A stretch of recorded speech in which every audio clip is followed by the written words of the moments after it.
Tube Tamil cinema news. அஜித்தின் ஆரம்பம் release ஆனது. களை கட்டுகிறது தல தீபாவளி. அஜித்தின் ஆரம்பம் படம் இன்று தமிழகம் முழுக்க ரிலீஸ் ஆனது. தியேட்டர்களில் ரசிகர்களின் படையெடுப்போடு திரை நட்சத்திரங்களின் கூட்டமும் அதிகரித்து காணப்படுவதால் தமிழகம் முழுக்க ஒரே தல தீபாவளியாகத்தான் இருக்கிறது. பில்லா படத்தின் மாபெரும் வெற்றிக்கு பிறகு மீண்டும் விஷ்ணுவர்தன் கூட்டணியில் அஜித் இணைந்துள்ள படம் ஆரம்பம். இப்படத்தில் அஜித்துடன் ஆர்யாவும் நடித்துள்ளார். இவர்களுக்கு ஜோடியாக நயன்தாரா, டாப்ஸி நடித்துள்ளனர். இவர்கள் தவிர தெலுங்கு நடிகர் ராணா டகுபதி, அதுல் குல்கர்னி, ஆடுகளம் கிஷோர் என்று பல நட்சத்திரங்கள் நடித்துள்ளனர்.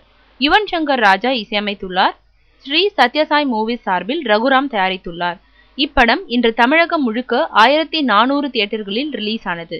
ஏற்கனவே சென்னை, கோவை உள்ளிட்ட பிற மாவட்டங்களில் அஜித்தின் ஆரம்பம் படம் ஒரு வாரத்திற்கு புக் ஆகிவிட்டது. சென்னையில் அதிரடி பட்டாசுகளோடு ரசிகர்களின் கூட்டம் சென்னை தியேட்டர்களில் நிரம்பி வழிந்தது. சென்னை SS பங்கஜம் தியேட்டரில் அதிகாலை 3 மணிக்கே படம் வெளியானது.